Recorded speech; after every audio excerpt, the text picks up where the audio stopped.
Part of the UK, we don't actually feature much on Crimewatch because it's relatively tranquil. But 7 months ago, North Cornwall was rocked by a double murder. Carol and Graham Fisher were shot at their home near Wadebridge. Carol and Graham were devoted, a lovely couple. They were very private people. We were never invited into their bungalow.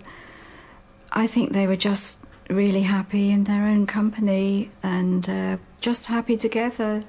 The couple had a little business selling petrol since the day they were married 25 years ago.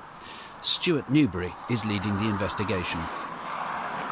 So Graham and Carol Fisher, they used to operate from this garage. It's called Perch Garage, and it's on the main A39 road.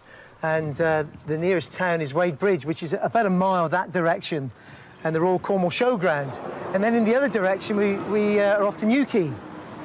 As you can see, it's all boarded up, but on the night of the 5th of November, the garage would have been operating normally. And Graham and Carol, their normal routine would be to lock up the pumps and then put out the cones to discourage vehicles from coming on the forecourt. And then we believe that that night, Graham came out of the side door, locked up, and then went into the bungalow, 30 or 40 yards away. On the day of the murder, it was around about 20 to 7, a telephone went, and it was Carol. I got a parking ticket, and we had a bit of a laugh over it. She always saw the funny side of things. She put Graham on, and they seemed perfectly relaxed, and that was the last time I spoke to them. They obviously had no idea of what might happen to them.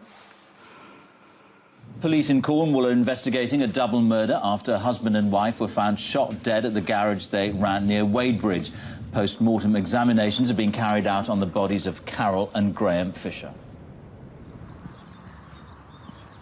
So as you can see, this window here has all been boarded up.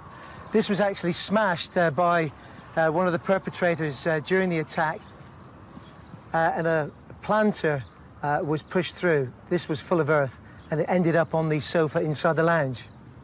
This is video taken by the police the day after the murder.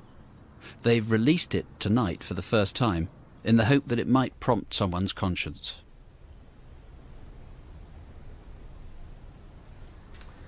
So here we are in the lounge, and as you can see, it's all set up for evening meal, and it looks as though this is their routine to have the dinner in front of the television. And when we came here on the 6th of November, the television was switched on.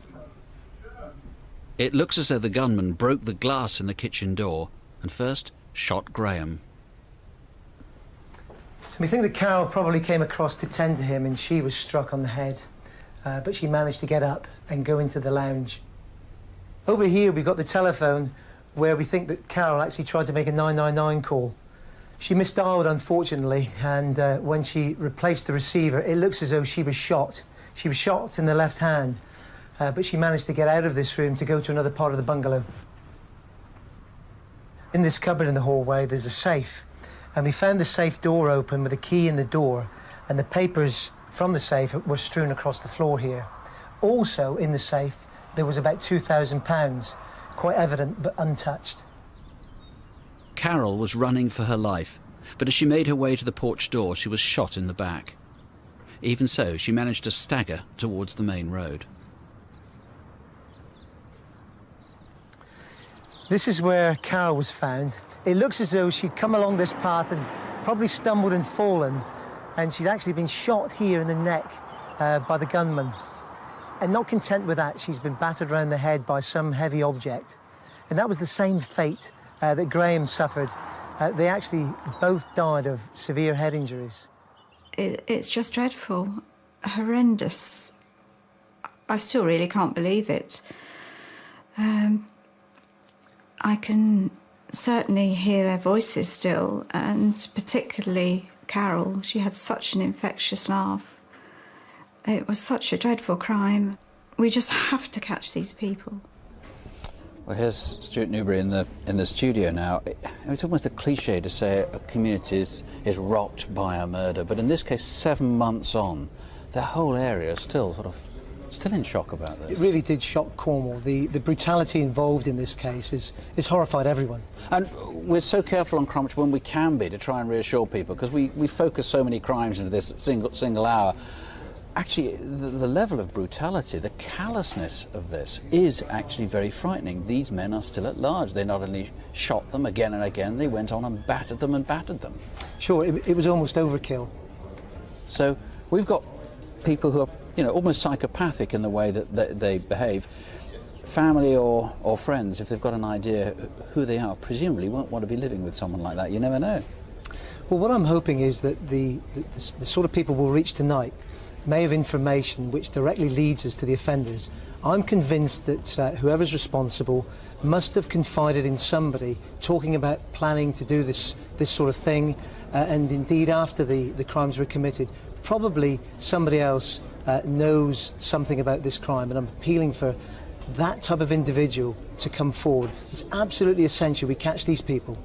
It is this sort of near psychopathy, this appalling level of violence is, and the commando raid in which it took place, with the things bursting in through the door and someone else through the window. I mean, even in the height of the Troubles in 1972 in Northern Ireland, I mean, violence like that was very rare.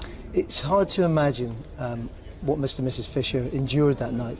They must have known what their fate was going to be, and Mrs. Fisher was desperately trying to get out of the bungalow, and she was shot twice as she got out of the bungalow. You're still not really clear of the motive. They had a lot of money, but it was in the bank, and they'd inherited that. Yes, they did. They did have money that they'd inherited and assets that they'd inherited. But what we don't know is what they may have had in the bungalow that perhaps was stolen. There was cash actually left in the safe that was untouched, which we're really intrigued about. And curiously, they left 2 guns behind. There was a proper shotgun licence at the cottage. Yes, there was. The guns are stored so that the stocks are kept separately from the barrels. Yes. They'd left the barrels and taken the stocks. The stocks were taken, which is another mystery. They were found 3 days later. They'd been stuffed into a hedge about a mile away from the scene. So that's a complete mystery.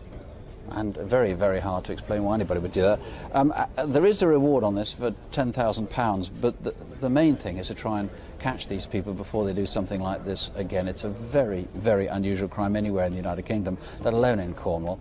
It happened, may I remind you, on Bonfire Night last year. If there's any way you think you can help, call us here. The number's on the screen, and the incident room in Bodmin is on 01208 264 228.